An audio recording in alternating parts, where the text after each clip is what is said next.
Você já se perguntou o porquê de quase todo mundo que tem problema no coração faz uso de beta-bloqueador? Mas o que são beta-bloqueadores? São medicamentos que diminuem a frequência cardíaca, a pressão arterial e a contratilidade miocárdica, provocando redução do consumo de oxigênio pelo miocárdio, o músculo do coração. São exemplos desses medicamentos o cloridato de propranolol e o carvedilol. Será que em eventos coronarianos agudos, como infarto, eles são úteis? Eu sou o Pietro e estou junto da Marcela. Somos estudantes de medicina da Universidade Estadual de Mato Grosso do Sul e juntos vamos tentar responder: qual o impacto da intervenção com o uso de beta-bloqueadores no prognóstico dos pacientes diagnosticados com suspeita de síndrome coronariana aguda a curto prazo, com o objetivo de buscar dados da ciência que sustente o uso desses medicamentos na população? Talvez você não tenha entendido o que é uma síndrome coronariana aguda. E antes de continuarmos, é melhor entender. Ela é uma condição provocada por redução ou bloqueio súbito do fluxo sanguíneo para o coração, abrangendo a angina instável, caracterizada pela dor no peito durante o repouso, relacionada à falta parcial ou total de oxigênio no músculo cardíaco, o infarto agudo do miocárdio sem supra de ST, tipo de infarto no qual a necrose do músculo cardíaco não se estende por toda a sua espessura, e o infarto agudo do miocárdio com supra de ST, infarto em que há morte de um segmento do músculo cardíaco em toda a sua extensão. O ST é parte do traçado de um eletrocardiograma que ajuda o médico a identificar alterações coronarianas. E por que devemos falar sobre o assunto? Pois doenças cardiovasculares consiste na primeira causa de morte no mundo, sendo que as afecções isquêmicas do coração contribuem com mais de 50% desses óbitos. Em 2012, segundo a OMS, cerca de 7,4 milhões de pessoas morreram por essas doenças isquêmicas. Se olharmos rapidamente na mídia, acharemos algumas matérias que falam sobre isso. Para responder nosso questionamento, buscamos na biblioteca da colaboração Cochrane a revisão sistemática com meta-análise publicada mais recentemente. Buscamos esse tipo de estudo por ele estar no topo da pirâmide de evidência. Isso quer dizer que se o estudo foi realizado de maneira correta, as respostas que eles trazem são as mais próximas da verdade que a ciência consegue determinar.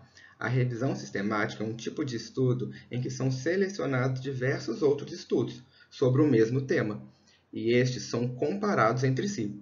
Às vezes, essa comparação se dá por meio de simulações estatísticas, e a essa comparação damos o nome de meta-análise.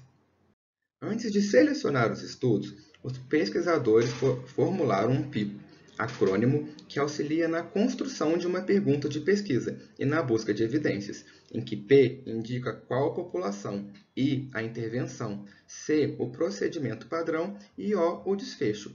O pico dessa revisão foi pacientes com suspeita ou diagnóstico de infarto agudo do miocárdio para o P, qualquer beta-bloqueador para o I, placebo sem intervenção para o C, e os MACEs, que consistem em todas as causas de mortalidade, infarto ou revascularização coronariana e qualidade de vida, para o O. Eles aplicaram esse pico e buscaram estudos nas bases de dados Medline, Cochrane Library e Embase. Agora precisamos entender quais foram os métodos utilizados por esses pesquisadores. Esse passo, ao ler um estudo, consiste em um dos mais importantes, pois daqui poderemos muitas vezes responder: será que eu posso confiar no que ele está me falando? E para isso utilizaremos um checklist. Tipo de estudo. Trata-se de uma revisão sistemática com meta-análise, publicada na Colaboração Cochrane em dezembro de 2019. Participantes, incluídos qualquer participante, independentemente da idade e sexo, com infarto agudo do miocárdio suspeito ou diagnosticado, conforme definido pelos especialistas. Critérios de inclusão. Foram incluídos todos os ensaios clínicos randomizados que avaliaram os efeitos adversos dos beta-bloqueadores versus placebo ou nenhuma intervenção em pessoas com infarto agudo do miocárdio suspeito ou diagnosticado.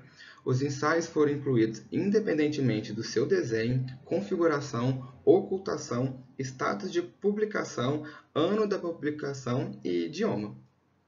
Desfechos primários pesquisados: todas as causas de mortalidade, eventos adversos graves, que são aqueles que resultaram em morte, hospitalização ou prolongamento de hospitalização existente, incapacidade persistente ou significativa, eventos cardiovasculares adversos importantes. E os secundários foram qualidade de vida e reinfarto do miocárdio. Seleção dos estudos. 2 autores da revisão selecionaram títulos e resumos de forma independente para a inclusão de todos os ensaios potencialmente elegíveis. Se houve alguma discordância, um terceiro autor foi convidado a arbitrar. Razões para a exclusão dos estudos inelegíveis foi por não entrarem nos critérios de inclusão, sendo excluídos 22 estudos. Foram incluídos 63 estudos randomizados, num total de 85.550 participantes, com a idade média de 57,4 anos. Coleta de dados e análise. Utilizaram um formulário de coleta de dados para os dados dos ensaios e resultados, que foi testado em pelo menos um estudo na revisão. Foram extraídos dos estudos avaliados características do estudo, dos participantes, da intervenção, de controle, de cointervenção, resultados, financiamento e conflitos de interesse. Avaliação do risco de viés. Foram usadas as instruções fornecidas pela Cochrane, que sugere a avaliação nos seguintes domínios: geração de sequência aleatória, ocultação de alocação, cegamento de participantes e pesquisadores, ocultação da avaliação de resultados, dados de resultados incompletos, relatório seletivo de resultados e outros riscos de viés. Podemos classificar o risco geral de viés nas seguintes categorias: baixo risco de viés, alto risco de viés. Apenas um estudo teve baixo risco de viés. Os demais ensaios tiveram alto risco. Análise das medidas do efeito. Foram calculadas as razões de risco com intervalos de confiança de 95%. O risco relativo irá me mostrar se houve fator protetor, fator de risco ou não teve associação. O intervalo de confiança me revela se o que estou observando é um fato aleatório, do acaso, e esse fato nós chamamos em ciência de P. Isto é, se em 95% das vezes ele me mostrar o efeito que eu espero, posso tomar essa hipótese como uma verdade estatística. Avaliação da heterogeneidade. Investigaram parcelas florestais para avaliar visualmente qualquer sinal de heterogeneidade. Em segundo lugar, avaliar a presença de heterogeneidade estatística pelo teste Q-quadrado. E as quantidades de heterogeneidade pelo teste de inconsistência. Síntese e análise dos dados. Foi realizada essa revisão sistemática e meta-análise de acordo com as recomendações estabelecidas pela Cochrane, em que foram avaliados os efeitos de intervenção com meta-análises de modelo de efeito aleatório e efeitos fixos. O resultado considerado mais conservador foi o resultado com maior valor de P, ou seja, não foram comparados pacientes muito graves e menos graves entre si, pois os grupos de comparação são homogêneos e maior intervalo de confiança. Para os desfechos primários, foi calculada a possibilidade de erro aleatório menor que 2,5% e intervalo de confiança de 97,5%. E para os secundários, possibilidade de erro aleatório menor que 2% e intervalo de confiança de 98%. Lembrando que, se eu tiver esse P menor que 5%, ao intervalo de confiança maior que 95%, eu posso tomar o achado daquela comparação como uma verdade estatística. A metodologia do estudo indica que eles cumpriram tudo o que é recomendado para evitar os erros sistemáticos e os erros aleatórios, o que o torna um estudo confiado sobre essa ótica, embora os estudos selecionados para análise sejam majoritariamente com alto risco de viés. Para analisar o resultado de uma meta-análise, é importante saber interpretar figuras como essa. Aqui, os pesquisadores nos mostram graficamente a comparação entre o uso de beta-bloqueador versus placebo ou sem intervenção nos 3 primeiros meses de acompanhamento para todas as causas de mortalidade, na qual a linha vertical do risco relativo representa falta de associação ou efeito nulo, Já na linha horizontal, tudo que está à esquerda representa proteção e à direita, risco. Ao analisar os riscos relativos de cada estudo, percebemos que alguns demonstraram fator protetor, já outros fator de risco para a mortalidade. Porém, os estudos mais recentes apresentaram como resultado que o uso de beta-bloqueador é fator de proteção para a morte.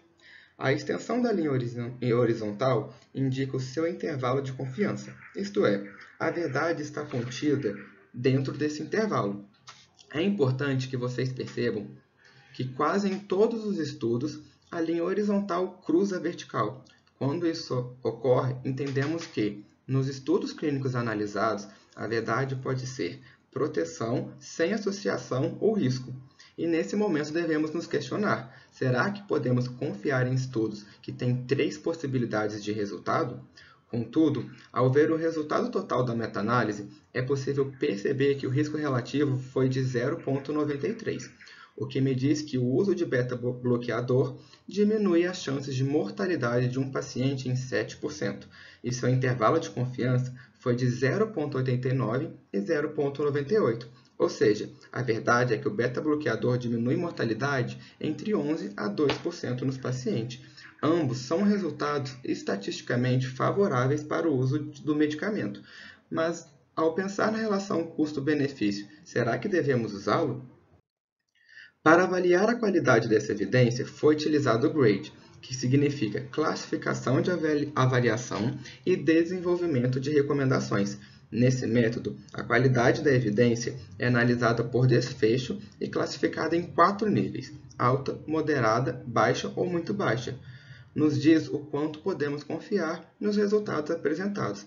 Nessa revisão, apenas o desfecho todas as causas de mortalidade nos 3 primeiros meses de acompanhamento recebeu classificação alta qualidade, que indica como improvável que pesquisas futuras alterem essa confiança na estimativa do efeito.